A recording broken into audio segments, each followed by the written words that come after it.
That's me, David. That's new Pearl River head coach Joe Harris. Joe Harris, excuse me, new football coach. Coach, I guess, is it like riding the bike? You were the leader of this program, and now you're back. Do you feel like you got things under control? Things are off to a good start? I've done it before, so I think I can do it. This is a talented football team. Your overall thoughts, first, before we start talking about positions and individual players, but your overall thoughts on this team. Can this team be successful? Well, I hope so, because we're going to put a lot of time into it. But the talent you've seen on the field, does it have the potential to be successful? Yeah, we've got some good kids. We've got a lot of kids back on offense. Defense going to be a little young, but they're good kids. They're aggressive boys. So I think, if we learn, do everything right, come to practice, work hard, good things might happen. We talked about this when you got the baseball job, and we talked about this when you were initially hired for the football job. The stability of, take your quarterback, for example. This is going to be Justin Dean's fourth coach in 4 years. How much of, have you seen a lot when you took over baseball? Have you seen a lot of just trying to calm things down and be like, hey, I'm going to be here, and I'm going to be here next year? Have you tried, has that been a focus? Not really. If you look at the past two head coaches are still on our staff. So there's some stability here, and that's one of the reasons I wanted to do it, is to try to keep these guys here and keep them together. And so offensively, the terminology is a little different, but it's very similar to what maybe just some tweaks, not a whole new ball not game. A whole lot, right? This team, I did the story when I predicted, I said Pearl River's going to win a district game this year. It's been a while since that. Are you that kind of a motivation guy, or is it just a one game at a time, let's get better this day in practice? Or do you point to a goal of, hey, this team can contend in 8-4? Right now I'm kind of focused on Cohen. That's week 1. We've got to get that one first, and you got to get week 2. And everybody would love to be district champ. That's always in the back of your mind. Try to get that district when you get there. It's one week at a time. All right, we're going to talk a little bit about positions, and if you mention some names here for people maybe unfamiliar so they'll know who to look out for. It starts at quarterback for you, Justin Dean. Basically a 3-year returning starter. It's going to be his program for 4 years in his offense. What have you seen in terms of just his maturity on and off the field, and do you look to him to try to say, take this team and lead it? I know that. I tell him all the time, just be yourself, be an athlete.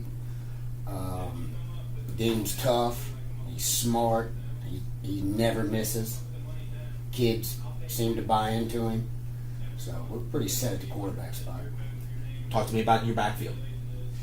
It's kind of new. All 3 guys, 2 of them were playing defense last year, and Corey was in the 10th grade. Courtney was, the featured back, but they're all new at it, but they're older boys. Talk to me the names so people. Well, you got Stoddard at the left half, you got Devin Hart at the right, and you got Corey Warren at the fullback, or the tailback in the middle. And they're older guys. They're juniors and seniors. They're all sitting around 200 pounds. I like the backfield. Regardless if it was Labradee, Boomer, it was always, we are a power running team. We are going to try to eat up clock, and we are going to try to drive the ball down the field and score touchdowns. Having those 3 running backs like that, how much is it just that follows that same kind of game plan for you? Sure, no doubt. Same philosophy. I tell those halfbacks all the time, if you don't block, you don't get the ball. You got to block. I told them today it's just as important as the offensive line to block. The running backs have to block, and they will. They got the bodies for it. To mix it up a little bit, you're going to have to be able to throw the football to try to keep 8-9 men out of the box. A player like an Ethan Levy at wide receiver, what kind of threat does he give, and what other players at the wide receiver positions could see some playing time and see some action? Well, you got Levy, and you got KJ O'Neal. He's going to play a little tight end. We might walk him out some. But, most of our passing game is based off of play action. So guys will be open. We just got to get it to them to catch football.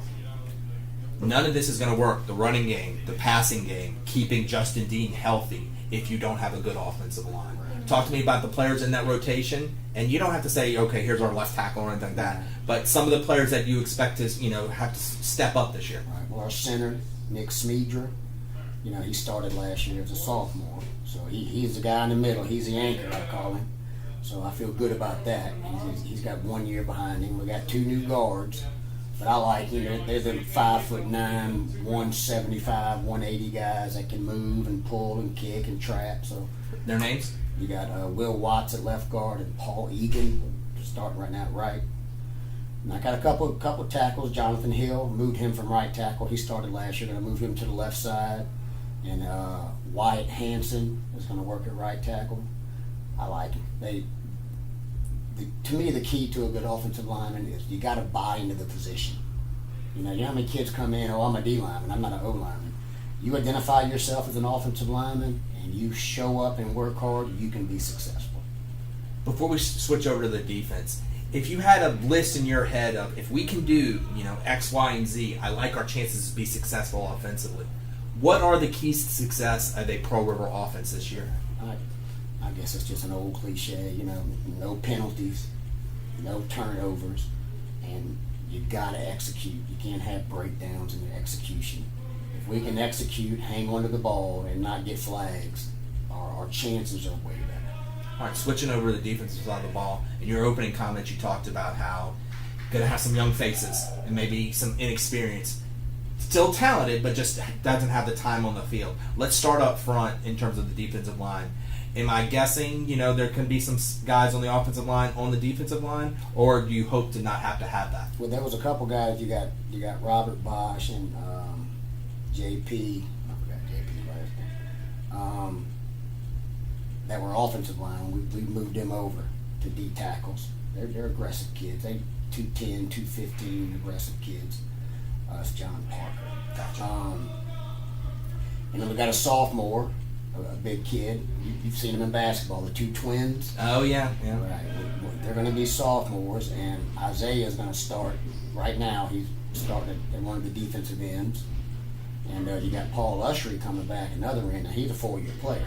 So he's the experienced guy on the line. Kind of like your center, Right. in terms of your anchor on the defensive line.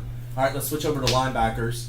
You're going to see a lot of multiple offenses throughout, especially in 8-4A that like to throw the ball. You've got to have good linebackers that can move around and chase the football. Yeah, the 2 inside guys are going to be Roy Smith. Now, he started as a freshman. He's back. And then Caleb Matthews. He's a new guy. He'll be a sophomore, but we like him. He's a big, strong kid. And I think on the outside they're working Whitty.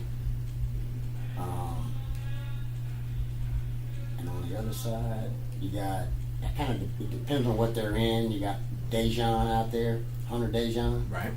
I think at the corners they're working Ricky Jessup. Ricky played 2 years ago. He didn't play last year, but he's back. And they got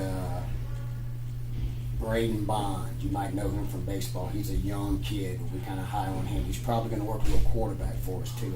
He's working at the other corner. This team is not it's not we have no success. I was here for that, for a couple games last year, and you start off hot. You start off 4-1, and it's all right. How do you build off of that and maybe use because the bottom kind of dropped out at the end of the season once district play started, and then when you go to the playoffs for the Lakeshore rematch. How do you build off of the success early in the season and use the motivation of how the season ended? Do you try to do that? I don't know. You want to win every game, but there's no doubt that our competition gets tougher and tougher the deeper we get in our schedule. It's not a secret. Kids know it. Coaches know it. We've got to get to the end of the schedule healthy and just find a way to get after it with these guys, and just find a way to compete in our district. We have to go into every week thinking we got a chance. So I guess it goes back to 1 week at a time, man. One game at a time. But we all know it gets tougher at the end. Exactly. We know that. That's Joe Harris, Pearl River new head coach. Come check out the Rebels this season.